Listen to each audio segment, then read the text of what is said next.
Hello students, today we are going to discuss about another chapter by name Atoms and Molecules. Previous two chapters में हमने देखा matter के properties के विषय में और उनकी प्योरिटी के विषय में। जैसा कि मैंने बताया है कि पूरे यूनिवर्स को मास और एनर्जी में बांटा गया है। Electromagnetic radiations and mass composed of atoms, and ultimately that is called fundamental particles are known as electron, proton, neutrons. But in this time we are going to talk about atoms and molecules. Before, I want to say something about these related topics.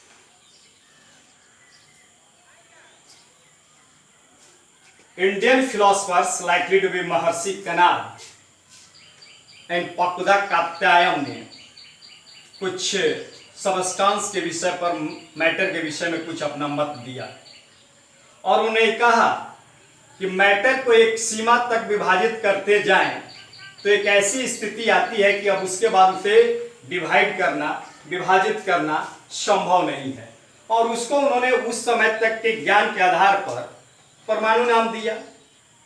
Another two Greek philosophers by name Democritus and Leucippus ने भी इसी मत पर आए कि matter को divide करते जाए एक ऐसी सीमा आती है कि उसके बाद वो डिवाइड नहीं किया जा सकता है, और उन्होंने भी इसको परमाणु यानी एटम कहने का काम किया। ये जितने भी नेचुरलिस्ट फिलोसफरों ने जो बातें कही, इसका कोई प्रायोगिक एविडेंस नहीं मिलता है, एक्सपेरिमेंटल एविडेंस नहीं मिलता है, उनका अपना मत था। लेकिन कई वर्षों के बाद, बहुत एक्सपेरिमेंट करने के बाद, Lavoisier is the father of chemistry and Acharya P.C. Rai is the father of Indian chemistry, and Albert Werner is known as grandfather of modern chemistry. So this is all about. Now, तो लावोजियर ने बहुत experiment करने के बाद लोगों के सामने कुछ नियम रखे, that is called laws of chemical combination. Laws of chemical combination के कि कैसे उनका स्टेटमेंट था कि mass can neither be created nor be destroyed during chemical reaction, और ये भी सोच था कि कैसे elements combine to each other and makes compounds, और ये एलिमेंट्स और कंपाउंड्स में क्या डिफरेंसेज है। इस तरह से लावोजियर और प्राउट ने लॉज ऑफ केमिकल दिए, जिसमें से 3 नियम हैं, 3 लॉज उन्होंने दिया। डाल्टन भी बाद में आकर उसमें शामिल होते हैं लास्ट लॉ में। पहला उनका था law of conservation of mass. Law of conservation of mass यानी किसी ड्यूरिंग केमिकल रिएक्शन के अंतर्गत मास कंजर्व रहता है। जैसा कि स्टेटमेंट था कि mass can neither be created nor be destroyed during chemical reaction. यानी अगर कोई केमिकल रिएक्शन है तो mass of reactant is exactly equal to mass of product. तो first of all we try to take a chemical equation. This is the simple chemical equation likely to be, we can take H2 plus O2 max water. First of all we try to balance them. This is 2, we have 2, and calculate their atomic mass 4.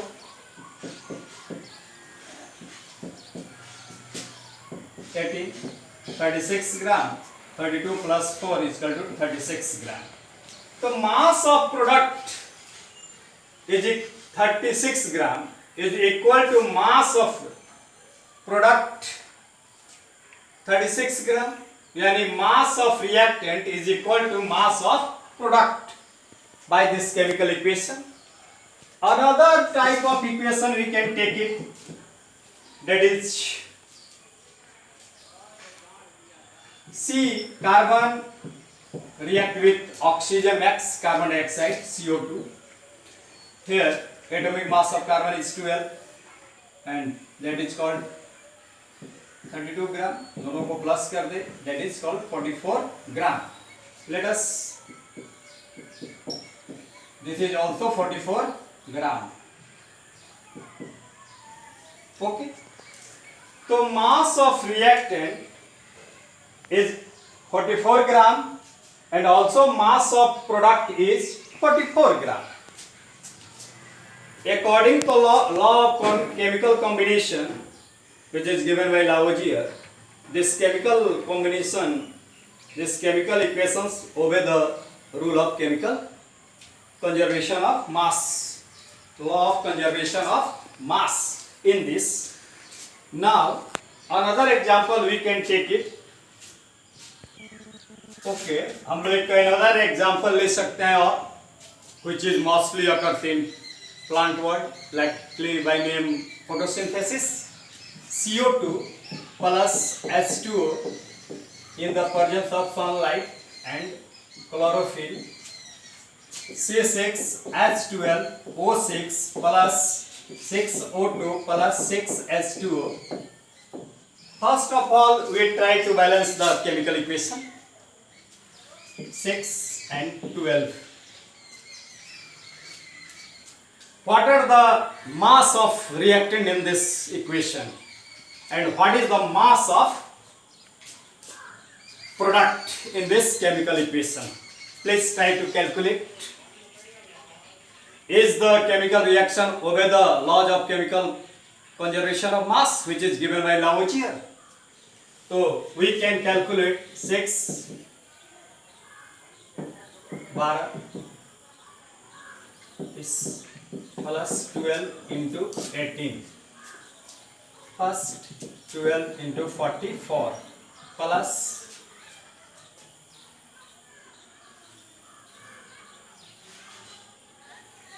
16 and this is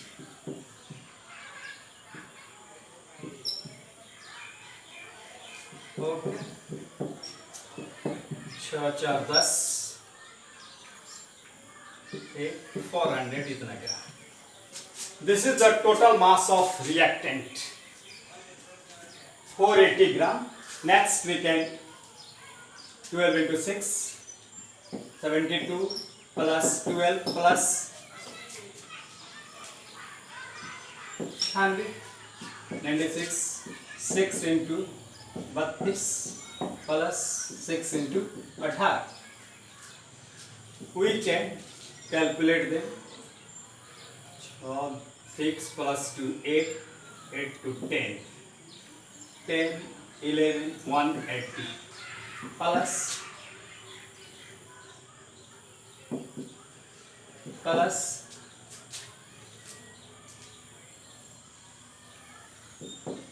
8. Now we can write 8 to 10, 0.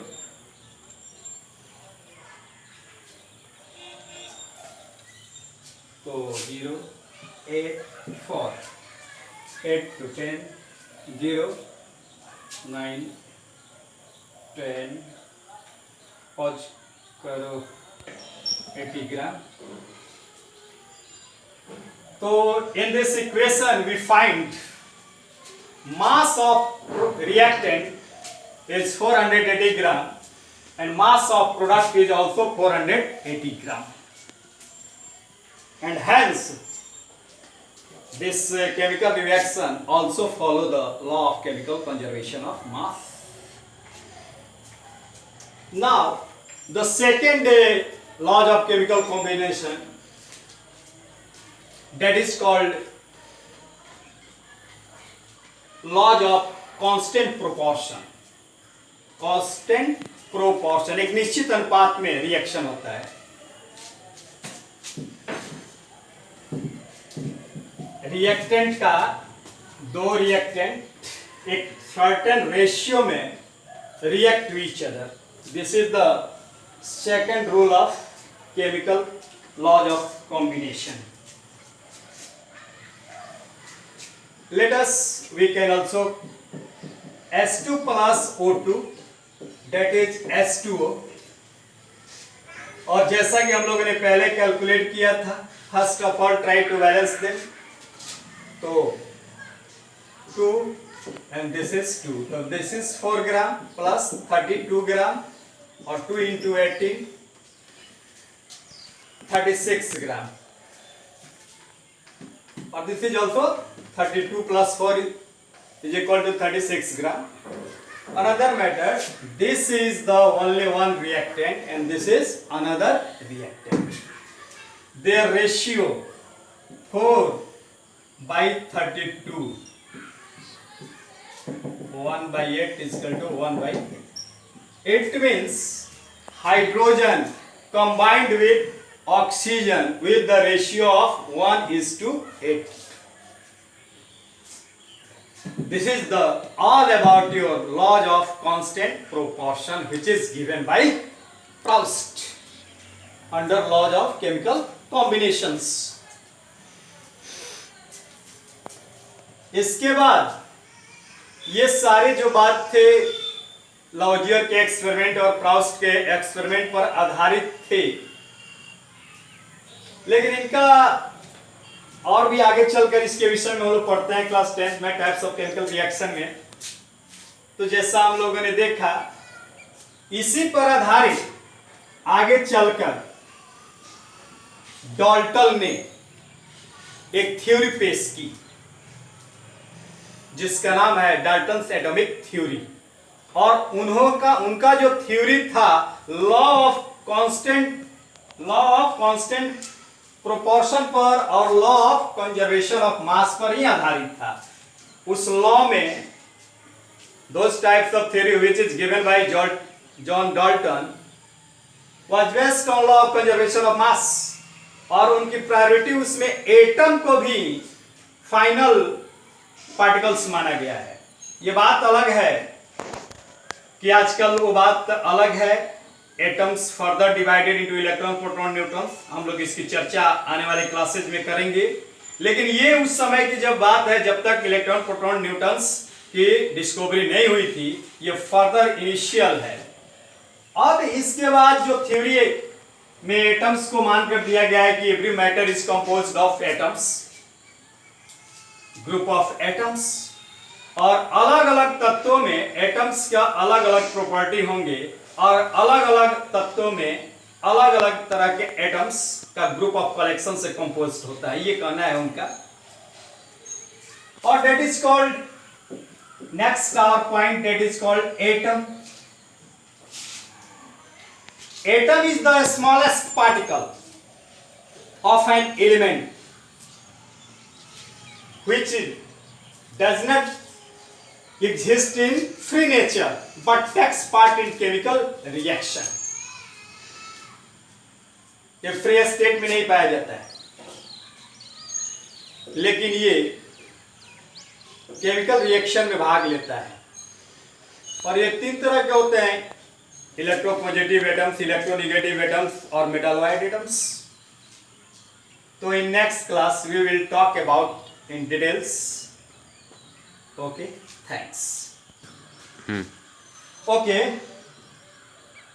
ये जो text book है आपका NCERT book है, उसमें activity के रूप में questions दिए हुए हैं, जस्ट लाइक केमिकल इक्वेशन दिए हुए हैं।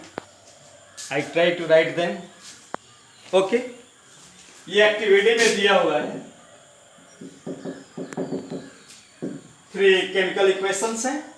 पहला है कि copper sulphate CuSO4 plus sodium carbonate Na2CO3 what makes, और दूसरा है barium chloride BaCl2 plus sodium sulphate Na2SO4 what makes. Third equation है lead nitrate PbNO3 whole twice plus sodium chloride NaCl what makes. ये 3 question आपको दिया हुआ है, इसमें एक्टिविटी पर आधारित है। कह रहा है कि if copper sulphate react with sodium carbonate what max and is this chemical reaction obey the rule of law of conservation of mass. क्या ये तीनों समीकरण, तीनों chemical equations law of conservation of mass को ओबे करते हैं या लॉ ऑफ कांस्टेंट प्रोपोर्शन का ओबे करते हैं? तीनों को दिखाइए। तो first of all you will write the name of product and then balance the chemical equation. First of all ये काम आपको करना है। ये activity atoms and molecules chapter में आपके एक्टिविटी पहले चैप्टर में है, क्योंकि I thoroughly follow the NCERT books in this period. तो ये तीनों आपको करना है, लेकिन ये करने में आपको कठिनाई होगी। Some problems will be created. ये जितने हैं कॉपर का, सल्फर का, ऑक्सीजन का, इसका तो मैं तो समझता हूं कि पिछली क्लासेस में मैंने बहुतों का बता दिया है, लेकिन जिसका नहीं पता है मैं लिख देता हूं। जैसे कॉपर की बात आएगी तो इसका एटॉमिक मास होता है 63.5 U। ओके, सल्फर का आप जानते हैं 32 होता है, ऑक्सीजन का आप जानते हैं 16 होता है, नाइट्रोजन का आप जानते हैं 14 होता है, कार्बन का जानते हैं आप 12 होता है। अब रही बात बेरियम की, बेरियम का लिख लीजिए, बेरियम 137 Q। क्लोरीन का पता है आपको 35.5 और पीवी का लिख लीजिए 207। नाइट्रोजन का हो गया। इतने सारे चीजों का एटॉमिक मास आपको जरूरत पड़ेगी। यू में है atomic mass unit, gram atomic mass unit में ग्राम जी का प्रयोग करते हैं, ग्राम। तो इन सारों का, इन सभी केमिकल इक्वेशन को first of try to write their product. मैंने बताया है during studying of primary classes, during studying of class 9th। Okay, you may write copper sulphate, sodium carbonate, this is electropositive element, और ये negative radicals likely to be sulphate. Valency इसका -2 है, इसका सब कुछ बताया हुआ है। उसी तरह से ये जाएगा इस पर, ये इस पर सल्फेट, ये बेरियम सल्फेट सोडियम क्लोराइड, इसका पॉजिटिव इसके नेगेटिव से, इसका पॉजिटिव इसके नेगेटिव से, ये ओके। अब इसके बाद आपको और भी वर्क है इस पर, जितनी बात हुई उस पर। इसके बाद भी इसी चैप्टर में नेक्स्ट पेज पर एक क्वेश्चन करके ब्रैकेट में उठाया गया है 5 क्वेश्चन, 4 क्वेश्चन हैं। रिएक्शन के अनुसार इसको बनाना है। रिएक्शन दिया, इसमें दिया हुआ है क्वेश्चन, कौन रिएक्ट कितने ग्राम से करता है, तो जो लॉ ऑफ कांस्टेंट प्रोपोर्शन है उसका यूटिलाइज होगा, और उसमें जितने एलिमेंट्स हैं लगभग उनका आपको याद है, एटॉमिक मास यूनिट, वो सारों का सभी का प्रयोग करके you will try to solve. Okay, ये काम है। मैंने एक्यूरेट आपके एनसीईआरटी का फॉलो किया, nothing extra. Okay, thanks, see you tomorrow.